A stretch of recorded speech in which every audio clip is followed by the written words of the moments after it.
ശ്രീ പണിക്കർ, അത് ഇതിപ്പോൾ 18 വ്യാജ വയസ്സില്ലെന്ന് പോക്സോ പറയുന്നത്. കേസായി മാറുകയാണോ?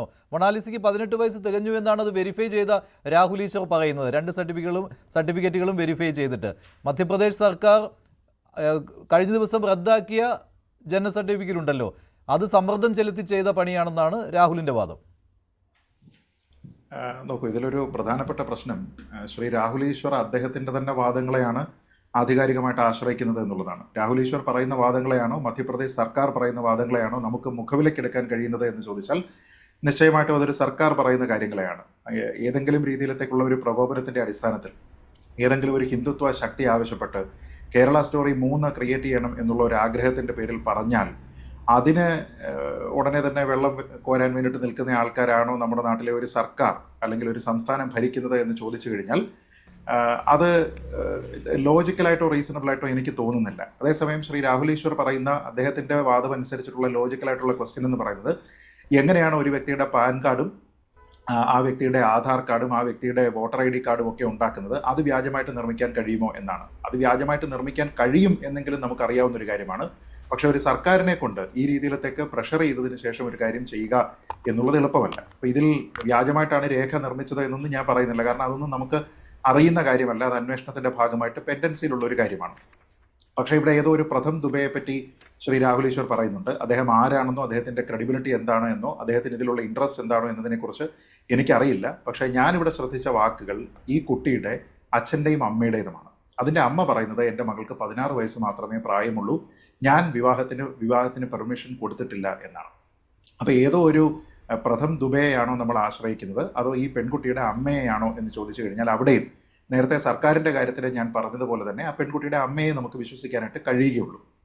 അപ്പോൾ കുടുംബത്തിനുള്ള കംപ്ലൈൻറ്റ് എന്നാണ്.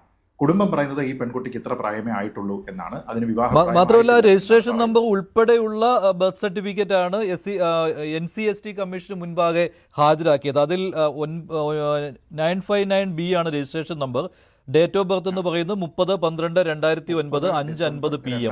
അതിൽ അച്ഛൻ്റെയും അമ്മയുടെയും പേര് ചേർത്തിട്ടുണ്ട്. പ്ലേസ് ഓഫ് ബർത്തും ചേർത്തിട്ടുണ്ട്, മഹേശ്വർ, മധ്യപ്രദേശ് എന്നുള്ള സ്ഥലത്ത്. അവിടുത്തെ കമ്മ്യൂണിറ്റി ഹെൽത്ത് സെന്റർ അത് പ്ലേസ് ഓഫ് ബർത്ത് ആയിട്ട് വെച്ചിട്ടുണ്ട്. രജിസ്ട്രേഷൻ ഡേറ്റ് 30/12/2009 അതും വെച്ചിട്ടുണ്ട്. രജിസ്ട്രേഷൻ യൂണിറ്റ് നെയിമും രജിസ്ട്രേഷൻ യൂണിറ്റ് കോഡും എല്ലാം വെച്ചിട്ടുണ്ട്. ഇത് സമ്മർദ്ദം ചെലുത്തി ഉണ്ടാക്കിയതാണ് എന്ന് പറയുമ്പോൾ അത് അവിശ്വസനീയമായിട്ട് തോന്നുന്നുണ്ട് അല്ലേ? തീർച്ചയായിട്ടും. കാരണം ഇതിൽ മറ്റേ ചില കാര്യങ്ങൾ കൂടി മനസ്സിലാക്കേണ്ടതായിട്ടുണ്ട്. അതായത് ശ്രീ രാഹുൽ ഈശ്വർ ഇവിടെ ആശ്രയിക്കുന്നത് ഏജിന്റെ പ്രൂഫായിട്ടുള്ളത് ആധാർ കാർഡിനെയും ഒപ്പം വോട്ടർ ID കാർഡിനെയും ഒക്കെയാണ്. പക്ഷെ അത് ഇന്ത്യയിൽ അംഗീകരിക്കപ്പെട്ടിരിക്കുന്ന ഏജ് പ്രൂഫ് അല്ല എന്നുള്ള വിവരം ശ്രീ രാഹുൽ ഈശ്വർ മനസ്സിലാക്കേണ്ടതാണ്. അതുമായി ബന്ധപ്പെട്ട് നിരവധി സുപ്രീം കോടതി ഉത്തരവുകളുണ്ട്. പക്ഷെ ഒരു ഡേറ്റ് ഓഫ് ബർത്ത് സർട്ടിഫിക്കറ്റ് ഉണ്ടായിരുന്നു അല്ലേ രാഹുലെ? ഡേറ്റ് ഓഫ് ബർത്ത് സർട്ടിഫിക്കറ്റ് ഉണ്ടായിരുന്നു. സർട്ടിഫിക്കറ്റിൽ തന്നെ അയച്ചിട്ടുണ്ട്. മഞ്ജുഷ്ണനെയും കാണിക്കാം. ഞാൻ ഇപ്പം ശ്രീത് ഭായിക്ക് അയക്കാൻ പറ്റിയില്ല. ആ കുട്ടിയുടെ മുമ്പത്തെ ബർത്ത് സർട്ടിഫിക്കറ്റ് ആരാണ്? മധ്യപ്രദേശ് ഗവൺമെന്റ് തന്നെയാണ്. അതല്ലേ ക്യാൻസൽ ചെയ്തു. അതിൽ 1/1/2008 എന്നുണ്ട് ഒരു അതിൽ birth certificate government of Madhya Pradesh എന്നുള്ളതുണ്ട്.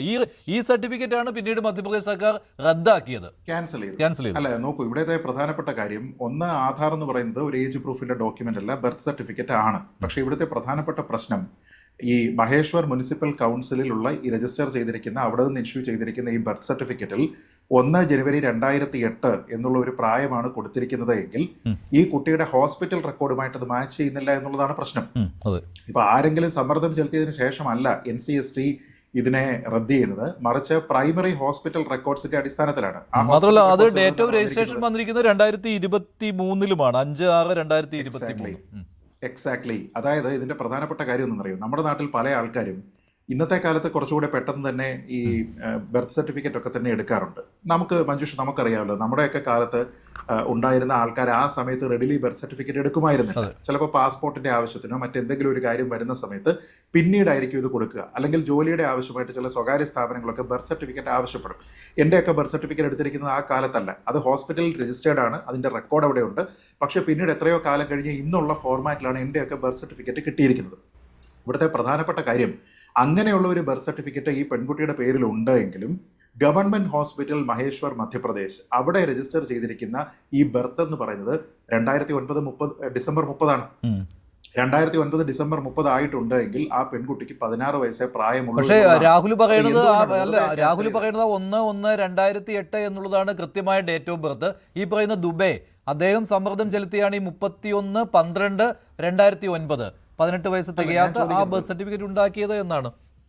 അല്ല, ഞാൻ ചോദിക്കുന്നത് ഒരു മധ്യപ്രദേശ് സർക്കാരിന്, എല്ലാവരുടെയും താല്പര്യങ്ങൾ സംരക്ഷിക്കുന്ന ഒരു ഗവൺമെന്റിന്, ഇപ്പോൾ VHP അല്ലല്ലോ ബർത്ത് സർട്ടിഫിക്കറ്റ് ഇഷ്യൂ ചെയ്യുന്നത്, അങ്ങനെ ബർത്ത് സർട്ടിഫിക്കറ്റ് ഇഷ്യൂ ചെയ്യുകയും അത് റദ്ദാക്കുകയും ചെയ്യുന്നതിനുള്ള അതോറിറ്റീസ് ഇരിക്കുന്ന ഒരു സ്ഥലത്ത് ഗവൺമെന്റ് ഒരു കാര്യം ഇഷ്യൂ ചെയ്യുന്ന സമയത്ത് അവിടെ എന്ത് തരത്തിലുള്ള VHP താല്പര്യമാണ് ഉണ്ടാവുക, അല്ലെങ്കിൽ തീവ്ര ഹിന്ദുത്വ താല്പര്യമാണ് അവിടെ ഉണ്ടാവുക? എനിക്കത് മനസ്സിലാവാത്തതുകൊണ്ട് ഞാൻ ചോദിക്കുകയാണ്. അവിടെ കൊണ്ടുവന്നിരിക്കുന്നത് ഇത് ഡിസ്പ്യൂട്ട് ചെയ്യുന്നത് എന്തുകൊണ്ടാണ്? അത് ഡിസ്പ്യൂട്ട് ചെയ്തിരിക്കുന്നത് ഇപ്പോൾ നമ്മുടെ ആരുടെ കാര്യത്തിലാണെങ്കിലും ബർത്ത് സർട്ടിഫിക്കറ്റിന്റെ കാര്യത്തിൽ ഡിസ്പ്യൂട്ട് ഉണ്ടെങ്കിൽ ഹോസ്പിറ്റൽ റെക്കോർഡ്സ് ആണ് പരിശോധിക്കുക. അപ്പോൾ ഹോസ്പിറ്റൽ റെക്കോർഡ്സ് നിങ്ങൾക്ക് ഓൾട്ടർ ചെയ്യാൻ പറ്റുമോ, ബർത്ത് സർട്ടിഫിക്കറ്റ് ഓൾട്ടർ ചെയ്യാൻ പറ്റുമോ? ഡെഫിനറ്റ്ലി നിങ്ങൾക്ക് പറ്റുന്നത് ബർത്ത് സർട്ടിഫിക്കറ്റ് ആണ്. കാരണം ഹോസ്പിറ്റൽ റെക്കോർഡ്സ് എന്ന് പറയുന്നത് ഒരു രജിസ്റ്ററിലാണ്. അന്നത്തെ കാലത്ത് പല സ്ഥലങ്ങളിലും ഇത് ഡിജിറ്റലൈസ്ഡ് ഒന്നും അല്ല. അപ്പോൾ ഇത് റിട്ടൺ പേപ്പർ ഡോക്യുമെന്റിലുള്ള ഒരു കാര്യമാണ് ഈ 30 ഡിസംബർ. അത് മാത്രമല്ല രാഹുൽ, ഈ നാഷണൽ കമ്മീഷൻ ഷെഡ്യൂൾഡ് ട്രൈബ്സിന്റെ മുന്നിൽ ഈ 2 സർട്ടിഫിക്കറ്റും എത്തിയതാണ്. അവർ കൃത്യമായിട്ട് പറഞ്ഞത് ഹോസ്പിറ്റൽ റെക്കോർഡ് അനുസരിച്ച് 2009 ഡിസംബറിലെ ഡേറ്റ് ഓഫ് ബർത്ത് ആണ്. അപ്പോൾ പിന്നെ നമ്മൾ NCSTയെയും സംശയിക്കണോ? അവിടെയാണ് അടുത്ത പ്രശ്നം. അതായത് നമ്മൾ മധ്യപ്രദേശ് ഗവൺമെന്റിനെ ഏതെങ്കിലും തരത്തിലുള്ള രാഷ്ട്രീയത്തിന്റെ പേരിൽ നമ്മൾ അങ്ങനെ പറഞ്ഞാൽ NCST എന്ന് പറയുന്ന ഷെഡ്യൂൾഡ് ട്രൈബ് വിഭാഗത്തിലുള്ള ആൾക്കാരുടെ താല്പര്യം സംരക്ഷിക്കുന്നതിന് വേണ്ടി എസ്റ്റാബ്ലിഷ് ചെയ്തിരിക്കുന്ന ഒരു ബോഡി ഒന്നും കാണാതെ ഇത് ചെയ്തുവെന്നോ, അല്ലെങ്കിൽ അവിടെ തീവ്ര ഹിന്ദുത്വ ആൾക്കാരുടെ സ്വാധീനം കാരണം അവർ ചെയ്തു എന്ന് പറഞ്ഞു കഴിഞ്ഞാൽ നമുക്ക് എല്ലാ കാര്യത്തിനും അങ്ങനെ പറഞ്ഞുകൂടെ? ഇപ്പം ഞാനിവിടെ വന്നതിന് ശേഷം എനിക്ക് വേണമെങ്കിൽ പറയാം തീവ്ര ഇസ്ലാമിക പക്ഷത്തിൻ്റെ, അല്ലെങ്കിൽ തീവ്ര ക്രിസ്തീയ പക്ഷത്തിൻ്റെ, തീവ്ര ഹിന്ദു പക്ഷത്തിൻ്റെ ഭാഗമായിട്ടാണ് ഒരാളൊരു അഭിപ്രായം എടുക്കുക, എല്ലാ കാര്യങ്ങളിലും അയാൾ അങ്ങനെയാണ് അഭിപ്രായം എടുക്കുക എന്ന് പറഞ്ഞാൽ പിന്നെ ആർഗ്യുമെൻ്റ് എവിടെയാണ് നിലനിൽക്കുക? ഞാൻ പറഞ്ഞത് നമ്മൾ മുന്നോട്ട് വെക്കുന്ന കാര്യങ്ങൾ എന്തിൻ്റെ പേരിലാണ്? ഒന്ന്, ശരിയാണ്, ബർത്ത് സർട്ടിഫിക്കറ്റ് ആധികാരിക രേഖയാണ്. പക്ഷേ ആ ബർത്ത് സർട്ടിഫിക്കറ്റ് സ്റ്റാൻഡ്സ് ക്യാൻസൽഡ്. ആ ബർത്ത് സർട്ടിഫിക്കറ്റ് ക്യാൻസൽ ചെയ്യാനായിട്ട് 2 ഏജൻസികൾ, അതായത് അതിനെ വെറ്റ് ചെയ്യുന്നതിന് വേണ്ടിയിട്ട് NCSTയും അതിനെ ക്യാൻസൽ ചെയ്യാനായിട്ട് മധ്യപ്രദേശ് സർക്കാരും തീരുമാനിക്കുന്നത് ഹോസ്പിറ്റൽ റെക്കോർഡ്സിൻ്റെ അടിസ്ഥാനത്തിലാണ് എന്നുള്ളത് നമ്മുടെ മുന്നിലുള്ള ഫാക്റ്റാണ്. 1. 2, പിന്നീടുള്ള കാര്യം എന്ന് പറയുന്നത് പാൻ കാർഡാണ്. പാൻ കാർഡ് എന്ന് പറയുന്നത് ഏജ് പ്രൂഫ് അല്ല എന്നുള്ളത് നമുക്ക് എല്ലാവർക്കും അറിയാം. കാരണം അതിനകത്തിൽ അങ്ങനത്തെ കാര്യങ്ങളൊന്നും തന്നെ ഇല്ല. അടുത്തത് എന്ന് പറയുന്നത് വോട്ടർ ID കാർഡാണ്, പിന്നെ ആധാർ കാർഡാണ്. ഈ 2 കാര്യങ്ങളും അക്സെപ്റ്റ് ചെയ്യാൻ കഴിയില്ല എന്ന് സുപ്രീം കോടതി ബിരാദ്മാൽ സിംഘ്വി വേഴ്സസ് ആനന്ദ് പുരോഹിത് എന്നുള്ള കേസിൽ വളരെ കൃത്യമായിട്ട് പറയുന്നുണ്ട്. പ്രൈമറി എവിഡൻസ് എക്സിസ്റ്റ് ചെയ്യുന്നുണ്ട് എങ്കിൽ, അതായത് ജനനവുമായി ബന്ധപ്പെട്ട റെക്കോർഡുകൾ, ആ റെക്കോർഡ് എന്ന് പറയുന്നത് ബർത്ത് സർട്ടിഫിക്കറ്റ് ആകാം, ഇനി അതിനെ പ്രീസീഡ് ചെയ്യുന്ന ഹോസ്പിറ്റൽ റെക്കോർഡുകളാകാം. ഈ കാര്യങ്ങൾ ഉണ്ടെങ്കിൽ അതാണ് പരിശോധിക്കേണ്ടത്. അതിൻ്റെ ആബ്സെൻസിൽ വേണം ആധാർ കാർഡ് പോലെയുള്ള കാര്യങ്ങളെ പരിഗണിക്കാൻ. പക്ഷേ അത് വെരിഫൈ ചെയ്യാനായിട്ട് നിർബന്ധിതമാണ് എന്നാണ്. Jarnail Singh versus state of Haryana ഈ കേസിൽ വളരെ കൃത്യമായിട്ട് പറയുന്നുണ്ട്. നിങ്ങൾക്ക് പരിശോധിക്കാൻ കഴിയുന്ന രേഖകൾ എന്തൊക്കെയാണ്? മെട്രിക്കുലേഷൻ, അല്ലെങ്കിൽ അതിൻ്റെ ഇക്വലൻ്റ് ആയിട്ടുള്ള കാര്യങ്ങൾ, മുനിസിപ്പൽ അതോറിറ്റിയിൽ നിന്നുള്ള ബർത്ത് സർട്ടിഫിക്കറ്റ്. പക്ഷേ അവിടെയുമുള്ള പ്രധാനപ്പെട്ട പ്രശ്നം എന്ന് പറഞ്ഞാൽ അതിനെ പ്രീഡേറ്റ് ചെയ്തുകൊണ്ടുള്ള ഒരു ഹോസ്പിറ്റൽ റെക്കോർഡ് ഉണ്ടെങ്കിൽ അത് ആധികാരികമാണ്. ഇനി എല്ലാം പോയിക്കോട്ടെ, നമ്മുടെ കൂടുതൽ വാർത്തകൾക്ക് News 18 Keralam YouTube channel subscribe ചെയ്യുക.